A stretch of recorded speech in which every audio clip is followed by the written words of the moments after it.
Hello and welcome back everyone to the YouTube channel of Finance and Investment Cell of Kirodimal College. We are back today with another episode on decoding IPOs, and the company we have taken here today is Bellrise Industries. So Bellrise Industries were incorporated in the year 1988. The company is an automotive component manufacturing company in India, offering a diverse range of safety and critical systems. The solutions it offers are generally catered towards two-wheelers, three-wheelers, four-wheelers, commercial vehicles and agri-vehicles. Coming to its IPO details, the company's IPO date stands from 21st May to 23rd May.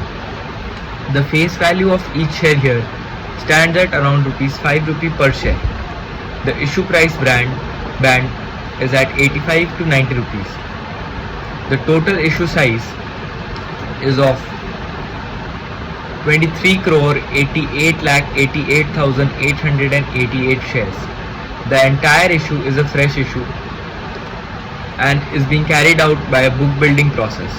The listing will be done at BSE and NSE.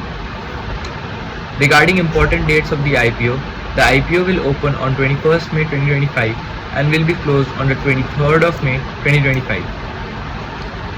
Tentative allotments being made on around 26th May. The shares will be credited to the Demat account by 27th of May and will be finally listed by Scrolling down to the company financials, we have our statements made here. On analyzing the cash flow statement, we see that there is strong OCF growth, that is operating cash flow growth, from 97 crore in FY21 to 792 crores in FY24, showing solid core performance. Working capital recovery, there has been a major drag from FY21 of minus 454 crores to being recovered to minus 5 crores in FY24, boosting cash flows. There has been consistent investment in capex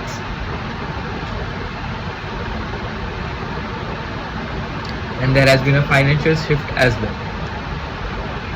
At last, there is positive net cash flow, turned sustainably positive in 2023-24, and company is now generating surplus cash. Coming to the company's balance sheet,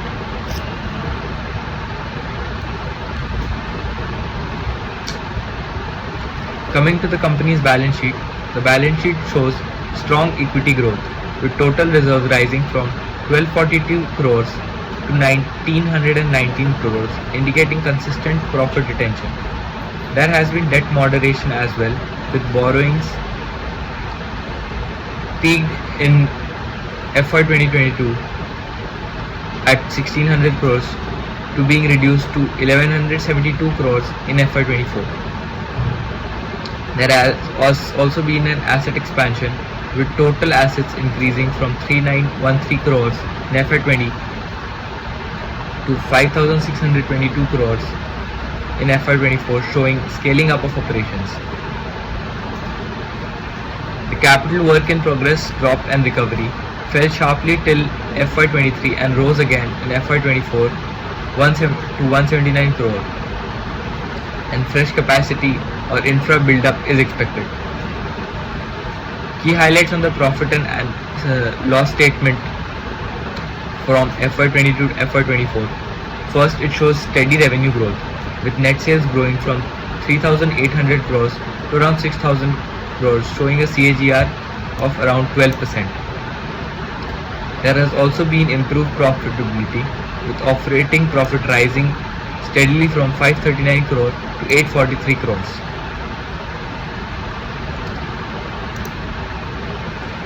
Regarding net profit, the net profit has increased from 230 crores in FY20 to 269 crores in FY24. EPS expansion, adjusted EPS rose from 0.35 per share to 0.45 over 5 years, showing consistent shareholder value creation. Cost pressure evident. Interest and depreciation expenses increased year on year, indicating capex investments as shown in the balance sheet, funded partly through debt. Exceptional items in FY 2024. A one-time loss of 12 crore affected the profit before tax slightly, but did not derail overall growth trend. Next up we have the key performance indicators, where we see that the return on capital employed is at 14.83%. The debt and equity ratio stands at 0.97 times, and profit after margin stands at 4.36%, while the price to book value ratio is at 2.5 times.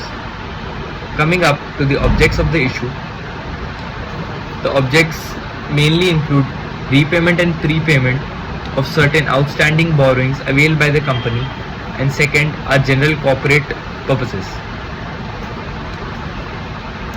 Coming to the DRHP of the company, we see under risks to investors, we see there are mainly three risks. First, concentration of manufacturing facilities in the state of Maharashtra. Second, very high revenue dependence on the top 10 customers. Third are related party transactions. Fourth, dependence of top 10 suppliers for raw material supplies. And number 5, delay in completion of the construction of the current manufacturing. Next up we see the book running lead managers, which include Axis Capital, HSBC, Jefferies, SBI Caps, showing high trust in the company.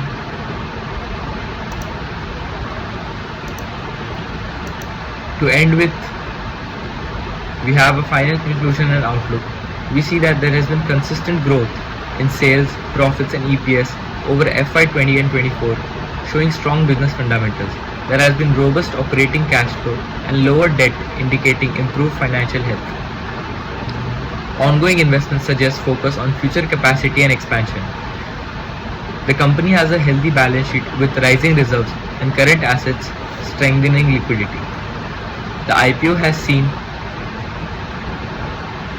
2.23 times overall subscription, which can be further seen here.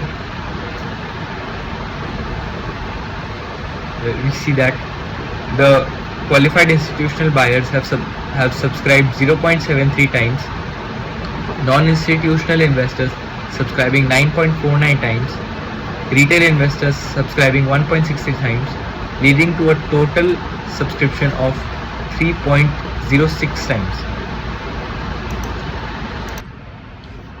Coming to the GMP of Bellrise Industries, we see that in the past 3 days there has been exponential rise in the GMP from rupees 8 to the current GMP of rupees 17, which is about 19%. Hence one can apply to the IPO to benefit from the listing gains, but it is generally advisable to do so when the GMP is between 20 to 25%. As a conclusion, the company looks great for its future prospects as per its financials, though there are a few risks as mentioned earlier. So do invest prudently.